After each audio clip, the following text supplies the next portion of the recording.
రేపు మనకు చివరి కార్తీక శుక్రవారం కాబట్టి గుమ్మం పక్కన ఈ ఆకుని పెడితే చాలు మీ సుడి తిరిగిపోతుంది. మీ కష్టాలన్నీ కూడా గంటలో పోతాయి. మీరు కోటీశ్వరులు అయిపోతారు. అలానే కాకుండా లక్ష్మీదేవి మీ ఇంట్లో అడుగుపెట్టి మీకు కావలసినంత ఐశ్వర్యాన్ని ఇస్తుందని కూడా మనం చెప్పొచ్చు. కాబట్టి ఏంటంటేనండి గుమ్మం పక్కన ఈ ఆకుని పెట్టుకోండి. ఎందుకంటే ఇంకా కార్తీక మాసం మనకేంటంటే కొద్ది రోజుల్లో ముగిస్తుంది. అలానే కాకుండా మనకి ఇంకా చివరి శుక్రవారం కాబట్టి శుక్రవారం రోజు కూడా మనం ఏంటంటేనండి నిష్ట నియమాలను ఆచరించుకుంటూ చక్కగా లక్ష్మీదేవి పూజలు చేస్తూ ఉంటాము. కార్తీక మాసంలో శుక్రవారాలకు కూడా చాలా ప్రాధాన్యత ఉంటుంది. కాబట్టి ఎవరైతే ఈ పరిహారాన్ని చేస్తారో వారికి తప్పకుండా మంచి జరుగుతుందని చెప్పొచ్చు. అలానే కాకుండా వారి ఇంటి పరంగా ఉండే కష్టాలన్నీ కూడా పూర్తిగా తొలగిపోవడానికి అయితే అవకాశం ఉంటుందన్నమాట. ఇది పెట్టడం వల్ల మీ ఇంట్లో లక్ష్మీదేవి అడుగు పెడుతుంది. మీ ఇంట్లో ఉండే అంటే చెడు శక్తులన్నీ కూడా ఏంటంటే బయటికి వెళ్ళిపోతాయన్నమాట. అద్భుతాలను సృష్టించడానికి ఉపయోగపడే పరిహారం అని కూడా మనం ఒక రకంగా చెప్పుకోదగ్గ విషయం. కాబట్టి ప్రయత్నించండి. అలానే కాకుండా ఫలితం పొందండి. అసలు ఈ పరిహారాన్ని ఎలా చేయాలనేది తెలుసుకునే ముందు ఒక చిన్న రిక్వెస్ట్ అండి. వీడియోని చివరి వరకు చూడండి. నచ్చితే లైక్ చేయండి. కొత్తగా చూస్తున్నట్టయితే సబ్స్క్రైబ్ చేసుకోండి. శుక్రవారం రోజున కొన్ని నియమాలను ఆచరించుకుంటూ ఈ పరిహారం కనుక చేసుకున్నట్టయితే మంచి శుభ ఫలితాలు వస్తాయి. మీ జీవితాలు మారిపోతాయి. మీకు అష్టైశ్వర్యాలు కలుగుతాయి అన్నమాట. ఎనలేని సంపద మన సొంతం అవుతుంది. మన ఇంటి పరంగా మనకు ఎన్నో కష్టాలు ఉంటూ ఉంటాయి కదండి. ఒక కష్టం తీరగానే ఇంకొక కష్టం వస్తూనే ఉంటుంది. అసలు ఆ కష్టాలు ఎందుకు వస్తాయో కూడా కొన్నిసార్లు మనకు అర్థం కాక మనం అయోమయ పరిస్థితిలో పడిపోతూ ఉంటాం కదా.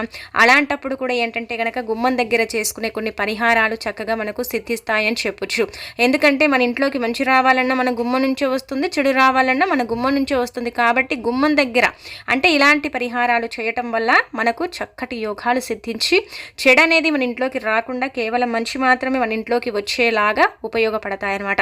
ముఖ్యంగా గుర్తుపెట్టుకోండి, శుక్రవారం రోజున సాయంత్రం 6 గంటల సమయాలలో చేసే పరిహారాలన్నీ కూడా అండి 99% మనకి ఏంటంటే ఫలితాలు ఇస్తాయన్నమాట. ఎందుకండి 1% ఇవ్వమంటే కనుక కొంచెం మనకు గ్రహబలం తక్కువగా ఉన్నప్పుడు కూడా కొన్ని అంటే 1% అనేది ఫలితం ఉండదు. కానీ మనమైతే మ్యాక్సిమం ఫలితం పొందే అవకాశాలు అయితే ఉంటాయన్నమాట. కాబట్టి రేపు శుక్రవారం సాయంత్రం 6 గంటల సమయం అంటే కొంచెం చీకటి పడిన తర్వాత చేసేసుకోండి. అద్భుతం చూస్తారని చెప్పొచ్చు అనమాట. ఇంటి పరంగా ఉండే సమస్యలు కావచ్చు, కష్టాలు కావచ్చు, ఇబ్బందులు కావచ్చు అన్నీ కూడా ఏంటంటే కనుకనండి 1 గంటలోనే అంటే వెళ్ళిపోతాయి అనమాట.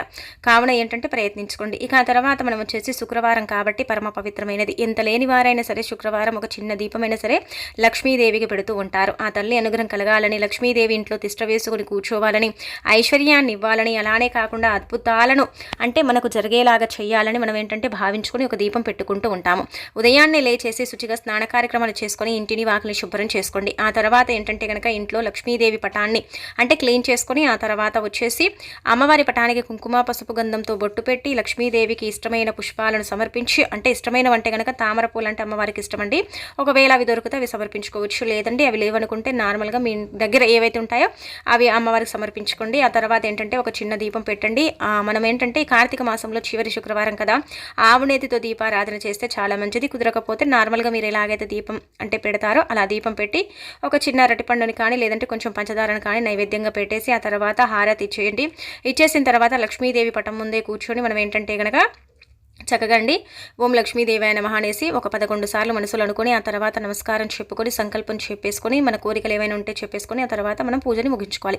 సింపుల్గా ఈ విధంగా చేసేసుకున్నా సరిపోతుంది అనమాట. ఆ తర్వాత గుమ్మం దగ్గరండి ఖచ్చితంగా శుక్రవారం ఏంటంటే కనుక మనం అండి ముఖ్యంగా గుమ్మానికి పసుపు రాయాలి. మనకు ఏంటంటే పల్లెల్లో చూస్తూ ఉంటాం, పట్టణాలలో చూస్తూ ఉంటాం, తిదివార నక్షత్రాలు కలిసి వచ్చినప్పుడు మన గుమ్మానికి పసుపు రాసి చక్కగా బొట్టు పెట్టుకుంటాం. మిగతా వారాల్లో కూడా ఏంటంటే కనుక మనం అండి అంటే శుక్రవారం ఏ రోజు చేసినా చేయకపోయినా శుక్రవారం అయితే ఖచ్చితంగా గుమ్మానికి పసుపు రాస్తాము, చక్కగా కుంకుమతో బొట్టు పెడతాము. ఆ తర్వాత గుమ్మంపై గీతల ముగ్గు వేస్తూ ఉంటాము. ఎంత పెయింట్ వేసినా సరేనండి ఖచ్చితంగా శుక్రవారం అయితే గుమ్మానికి పసుపు రాయాలి. ఎందుకంటే గుమ్మానికి పసుపు రాస్తే శుక్రవారం లక్ష్మీదేవి ఇంట్లోకి ఆకర్షించబడుతుంది. అలాంటి గుమ్మాన్ని ఆ తల్లి అంటే ఇష్టపడుతుందని పురాణం చెబుతుందన్నమాట. అందుకే మనం ఏంటంటే గుమ్మాన్ని అంటే ఇలా మనము పెయింట్ వేసాం కదా ఇంకేముందిలే అన్నట్టుగా వదిలేస్తూ ఉంటాం. కానీ అలా చేయకండి. మీరు తప్పనిసరిగా ఏంటంటే కనుక పెయింట్ వేసినప్పటికీ కూడా ఏంటంటే మీరు ఇలా గుమ్మం దగ్గర ఏంటంటే పసుపు రాసేసి కుంకుమతో బొట్టు పెట్టండి. కనిపించకపోయినా పర్వాలేదు పెట్టుకోవాలి. ఇంటి ముందు ఏంటంటే కనుక ముగ్గు పెట్టుకోవాలి. శుక్రవారం ప్రతి దినము మనం పెట్టుకోకపోయినా మనకు సమయం లేకపోయినా శుక్రవారం ఇంటి ముందు అంటే ముగ్గు పెట్టుకుంటే ఆ కలే వేరుంటుందండి. కాబట్టి ఇలా ఆచరించుకోండి. ఇక ఆ తర్వాత వచ్చేసి శుక్రవారం ఏంటంటే కనుక గుమ్మంపై కూర్చోవటం, గుమ్మంపై నించోవటం, గుమ్మంపై తలపెట్టి పడుకోవటం నార్మల్గా రోజుల్లో కూడా మనం చెయ్యకూడదు. శుక్రవారం అనే కాదు, గుర్తుపెట్టుకోండి గుమ్మాన్ని తొక్కితే ఏంటంటే కనుకనండి మనకు చాలా వరకు కూడా నష్టం చేకూరుతుంది. ఆ ఇంట్లో కొన్ని ఇబ్బందులు ఏంటంటే గనక క్రియేట్ అవుతాయి. ఆ ఇంటి పరంగా ఏంటంటే గనకనండి ఇంకా మనము గుమ్మం దగ్గర చేసే తప్పుల వల్ల నాశనానికి దారి తీస్తుందని కూడా మనకు పరిహార శాస్త్రంలో చెప్పబడుతుంది. అందుకే మన యొక్క అంటే సాంప్రదాయాల ప్రకారం కావచ్చు, మన యొక్క శాస్త్రాల ప్రకారంగా కావచ్చు, గుమ్మానికి చాలా ప్రాధాన్యత ఇస్తూ ఉంటామన్నమాట. గుమ్మం దగ్గర గడప పూజను చేస్తూ ఉంటాము. అలానే కాకుండా గుమ్మాన్ని పవిత్రంగా భావిస్తూ ఉంటాం. గుమ్మం లక్ష్మీదేవి రూపంగా అంటే మనము అంటే చూస్తూ ఉంటాం కదా. కాబట్టి అంతటి శక్తివంతమైనది కాబట్టి మనం ఏంటంటేనండి ఇలా గుమ్మం దగ్గర ఈ తప్పులని చేయకూడదు. అలానే కాకుండా ఏంటంటేనండి మనము ఇలా చిన్న చిన్న నియమాలను ఆచరించుకోవాలి. అలానే కాకుండా స్త్రీలు ఇంట్లో ముఖ్యంగా ఏంటంటే శుక్రవారం జుట్టు అంటే వీరబూసుకొని తిరగటం, జుట్టు కట్ చేసుకోవటం, గోర్లను కట్ చేయటం, అలానే కాకుండా తలస్నానం చేసిన తర్వాత నీళ్లు కారేలాగా ఇంట్లో తిరగటం, ఇలాంటివి చెయ్యకూడదనమాట. ఇంకా ఏంటంటే కనుక శుక్రవారం అండి నిండుగా ఏంటంటే కనుక అలంకరించుకోవటం అంటే పెద్దగా ఏమీ లేదు. మనం డ్రెస్ వేసుకున్న, చీర కట్టుకున్న, మంచిగా చున్ని వేసుకుని పూజ చేసుకోవాలి. చున్ని వేయకుండా పూజ చేయకూడదండి. చాలామంది కూడా ఏదో హడావుడిలా ఏంటంటే పూజలు చేస్తూ ఉంటారు. కానీ శాస్త్రాల్లో ఇలా చెప్పబడుతుంది. మనం ఏది వేసుకున్నా సరే మనకు సమయం లేదని అనుకుంటాం కదా మనము, అలాంటప్పుడు మనం కనీసం చున్ని వేసుకొని మనం పూజ చేసుకుంటే ఆ పూజ సంపూర్ణంగా ఏంటంటే కనుక భగవంతుడికి చేరుతుంది. అలా మీరేంటంటే కనుక ఆచరించేసుకోండి. ఇక శుక్రవారం ఏంటంటే కనుక శాపనార్థాలు పెట్టడం, ఒకరిని తిట్టడం, ఒకరిని హింసించటం, అలానే కాకుండా ఏంటంటే అప్పుని తీసుకోవటం, దానికి తోడు ఇంకొకటి ఏంటంటే కనుకనండి మన ఇంట్లో నుంచి డబ్బులు ఎవరికైనా ఇవ్వటం, ఇలాంటివి అస్సలు కూడా చేయకూడదండి. ఇవన్నీ కూడా ఏంటంటే కనుక లక్ష్మీదేవి మన ఇంట్లో నుంచి వెళ్ళిపోయే సూచనలు అనమాట. అంటే ఇప్పుడు మన ఇంట్లో నుంచి మనం డబ్బు ఇస్తే శుక్రవారం ముఖ్యంగా మన పెద్దవారు కూడా మనకు చెబుతూ ఉంటారు, ఇంట్లో ఎప్పుడు కూడా డబ్బు శుక్రవారం బయటికి వెళ్ళకూడదని చెబుతూ ఉంటారు. అందుకే ఏంటంటే మీరు కూడా గుర్తుపెట్టుకోండి, శుక్రవారం ఎవరికి డబ్బు ఇవ్వకండి. కొంతమంది ఏంటంటే ఇలాంటివి నమ్మరండి, నమ్మేవారు ఆచరించకండి, ఎందుకంటే మీకు నమ్మకం లేదు కాబట్టి. ఒకవేళ ఇలాంటివి మీరు నమ్ముతారు అలానే కాకుండా మీరు ఆచరిస్తారంటే ఆచరించేసుకోండి, సరిపోతుంది. ఇంకా మీరు ఏంటంటే కనుక జీవితంలో ముందుకు వెళ్ళడానికి అవకాశం ఉంటుందన్నమాట. ఇంకా అలాగే వచ్చేసి శుక్రవారం అండి మన ఇంట్లో నుంచి పాలు కానీ పెరుగు కానీ అలానే కాకుండా గుర్తుపెట్టుకోండి చింతపండు, అలాగే వచ్చేసి ఏంటంటే పసుపు ఎవ్వరికీ ఇవ్వకూడదనమాట. మన ఇంట్లో నుంచి ఇవి బయటికి వెళ్ళకూడదు. ముఖ్యంగా శుక్రవారం ఒకవేళ వెళ్ళాయో ఇక మన ఇంట్లో నుంచి లక్ష్మీదేవి వెళ్ళిపోతుంది, అంటే హరించిపోతుంది అనమాట. ఇంకా ఆ తల్లి మన సంపాదనను కూడా తీసుకెళ్ళిపోతుంది. అందుకే చాలా వరకు కూడా శుక్రవారం మన పెద్దవారు ఇలాంటి నియమాలను ఆచరించేవారు, ఇలాంటి వస్తువులను జాగ్రత్తగా పెట్టుకునేవారు. ఇంటికి వచ్చి ఎవరు ఏది అడిగినా కానీ లేదని చెప్పేవారు శుక్రవారం పూట ముఖ్యంగా. కాబట్టి మీరు కూడా ఇలాంటి చిన్న చిన్న నియమాలను ఆచరించేసుకుంటే సరిపోతుంది. ఇంకా మీ ఇంట్లో లక్ష్మీదేవి ఉంటుందన్నమాట. ఇక ఆ తర్వాత వచ్చేసి మన ఇంటి పరంగా మనకి ఎన్నో కష్టాలు ఉంటూ ఉంటాయి. మనం చాలా ఇబ్బందులు ఎదుర్కొంటూ ఉంటాం, బాధపడిపోతూ ఉంటాం. ఏం చెయ్యాలో కూడా కొన్నిసార్లు ఏంటంటే కనుక అర్థం కాదు కదా. అలాంటి వాళ్ళు ఏంటంటే ఇప్పుడు చెప్పి చిన్న పరిహారం చేసేసుకోండి, తప్పకుండా ఫలితం వస్తుందన్నమాట. ముఖ్యంగా ఏంటంటే కనుక ఇక్కడ చూపించే విధంగా మీరు ఒక మర్రి ఆకుని తీసుకోండి. ఆ తర్వాత దానిపైన ఒక గుప్పెడంత రాళ్ళ ఉప్పు పోసేసి అర స్పూన్ అంతా ఏంటంటే కనుక ఆవాలను పోయండి. అంటే ఆవాలంటే మన ఇంట్లో ఉంటాయి కదా అవి. దానిపైన చిటికెడంత కుంకుమ పసుపుడి పోయండి. ఇలా పోసేసి మీ గుమ్మం దగ్గర 6 గంటల సమయం కొంచెం చీకటి పడిన తర్వాత, అంటే 6 అంటే 6 ఏం కాదండి, 7 గంటల సమయంలో కూడా మనం పెట్టుకోవచ్చు గుమ్మం దగ్గర. బయట పెట్టే వీళ్ళు లేదండి అనుకుంటారు కదా, అలాంటి వాళ్ళు ఏంటంటే కనుక ఇంట్లో నుంచి కూడా పెట్టుకోవచ్చు. ఇంట్లో నుంచి పెట్టుకున్నా కానీ ఫలితాలు వస్తాయండి. ఎందుకు అంటే కనుక మన ఇంట్లో మనకు కొన్నిసార్లు మన ఇల్లు మనకు అనుకూలించక ఇంట్లో విపరీతంగా గొడవలు జరుగుతూ ఉంటాయి. ఇల్లు బాలేక కావచ్చు, లేదంటే కనుక ఇల్లు అనుకూలించక కావచ్చు, అంటే మన ఇంటికి ఎవరైనా అంటే మనకు గిట్టని వారు కావచ్చు, మనకు తెలిసిన వారు కావచ్చు, మన ఇంటికి వచ్చి తర్వాత కూడా మన ఇంట్లో కొన్ని గొడవలు జరుగుతూ ఉంటాయి కదండి, మనం అబ్జర్వ్ చేసుకున్నట్టయితే.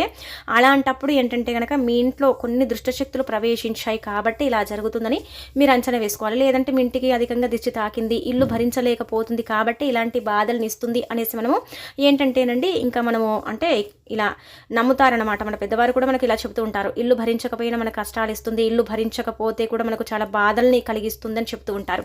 అంటే ఇల్లు అన్ని భరించదు కదండి, కొన్ని మాత్రమే భరిస్తుంది. శాస్త్రాలు కూడా మనకి ఇవే చెబుతున్నాయి. అందుకే గుమ్మం దగ్గర ఈ పరిహారం చేసుకోవడం వల్ల ఏమవుతుందంటే కనుక ఇంటిపై ఏదైనా చెడు ఉంటే కూడా వెళ్ళిపోతుంది. ఇంటి పరంగా అంటే మన ఇంటి లోపల ఏదైనా మనకు తెలియని కారాత్మక శక్తి దాగుందనుకోండి, దాని నుంచి కూడా మనం మ్యాక్సిమం బయటపడిపోతాం అనమాట. మీరు గుమ్మం దగ్గర బయట గుడి పక్కన పెట్టుకున్న ఈ ఆకులు ఇవన్నీ కూడా వేసేసి ఏం కాదు, ఇంట్లో నుంచి పెట్టుకున్న ఏం కాదు. పరిహార శాస్త్రంలో మనకి ఇలాగే చెప్పబడుతుంది, ఎక్కడ పెట్టుకున్న ఏం కాదు, కానీ నిష్ట నియమంతో చేసుకుంటే మంచి ఫలితాలు ఉంటాయి, ఇంటి పరంగా బాగుంటుంది. అలానే కాకుండా ఇంటి వాతావరణం అనేది అనుకూలించడానికి అవకాశం ఉంటుందని చెప్పడం జరుగుతుందన్నమాట. మర్రి ఆకు ఏంటంటే కనుకనండి దైవ రూపము. మర్రి చెట్టు కూడా ఏంటంటే కనుకనండి చాలా శక్తివంతమైనదిగా పరిగణిస్తూ ఉంటారు. మర్రి చెట్టు దేవతా వృక్షంగా పరిగణిస్తారు. కాబట్టి మర్రి ఆకుతో ఈ విధంగా చేసుకోవటం వల్ల అయితే మంచి ఫలితాలు ఉంటాయి. కావున ఏంటంటే మర్చిపోకుండా శుక్రవారం పూట ఇలా ఒక మర్రి ఆకుని తెచ్చేసుకొని పరిహారం చేసేసుకోండి, సరిపోతుంది. అలాగే వచ్చేసి ఏంటంటే మళ్ళీ దాన్ని తీసుకెళ్ళి మనం ఏంటంటే కనుక చక్కగా గోతిని తీసేసి పాతి పెట్టాలి. రాత్రంతా కూడా పెట్టుకోవాలండి, రాత్రంతా కూడా పెట్టాలన్నమాట. అలా రాత్రంతా పెట్టడం వల్ల ఏమవుతుందంటే కనుక మన ఇంట్లో ఏదైతే మనకు తెలియని ప్రతి ప్రతికూల శక్తులు ఉన్నాయో వాటి నుంచి మనం బయటపడటానికి, వాటి నుంచి మనం బయటికి రావడానికి, ఇంటి పరంగా బాగుండటానికి, ఇంటి పరంగా చక్కగా కలిసి రావడానికి అవకాశం ఉంటుందన్నమాట. ఇంట్లో గొడవలు తగ్గుతాయి, ఇంట్లో ఇబ్బందులు తగ్గిపోతాయి, అనారోగ్య సమస్యలు పూర్తిగా తొలగిపోతాయి. ఇంటి పరంగా చిన్న చిన్న ఏవైనా సరే అంటే సమస్యలు క్రియేట్ అవుతూ ఉంటే వాటి నుంచి కూడా బయటపడగలుగుతామన్నమాట.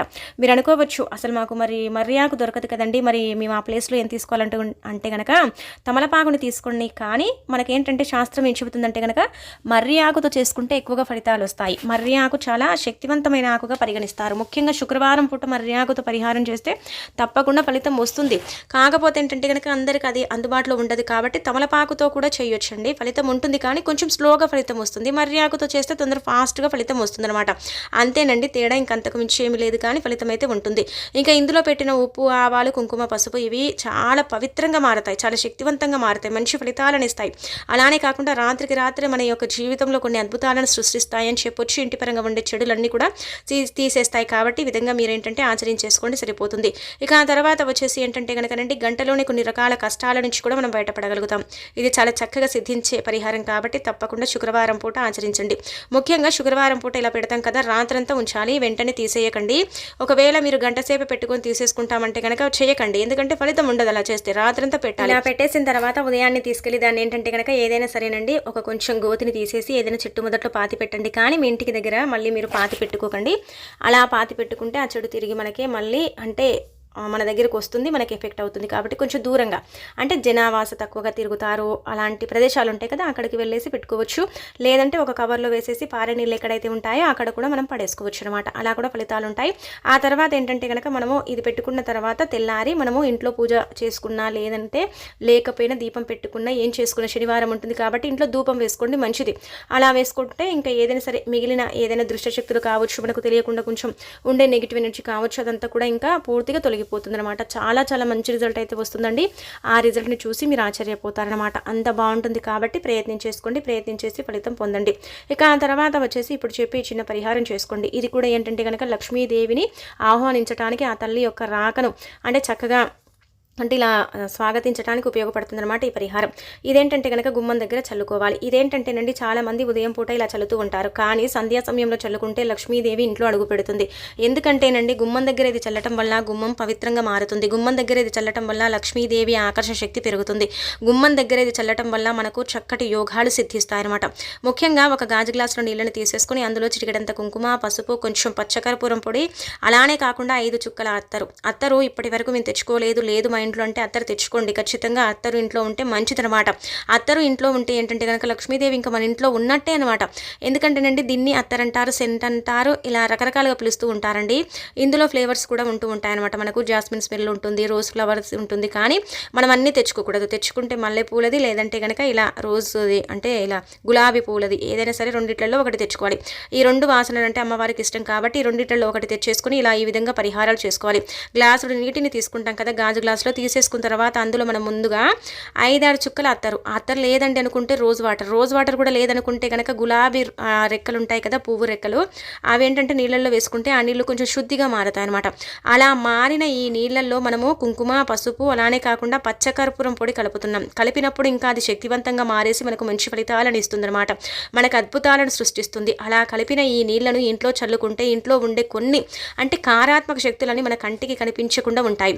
ఆ శక్తుల నుంచి కూడా మనం బయటపడటానికి అవకాశం ఉంటుంది. మనకు మంచి ఫలితాలు కూడా రావడానికి అవకాశం ఉంటుంది. కాబట్టి ఈ విధంగా ఏంటంటే కనుక ప్రయత్నించుకోండి. అంటే ఇది నీళ్ళు ఎలా చల్లాలంటే కనుక గుమ్మం దగ్గర చల్లుకోవాలి, తలుపులపై చల్లుకోవాలి, గదుల్లో మూలల్లో చల్లుకుంటే చిలకరించుకుంటే మంచి ఫలితాలు వస్తాయి. మన జీవితాలు మారిపోయి లక్ష్మీదేవి ఇంట్లో అడుగుపెట్టి ఐశ్వర్యాన్ని ఇచ్చేసి ఆరోగ్య ప్రాప్తిని కూడా కలిగిస్తుంది. ఇంట్లో ఎలాంటి ఇబ్బంది లేకుండా చేయటానికి ఉపయోగపడే పరిహారం కాబట్టి శుక్రవారం పూట ఎవరైతే ఇలా ఈ 2 పరిహారాలు చేస్తారో వారికి మాత్రం ఖచ్చితంగా మంచి జరుగుతుంది. పట్టిందల్లా బంగారం అవుతుంది, ఇంకా తిరుగుండదు.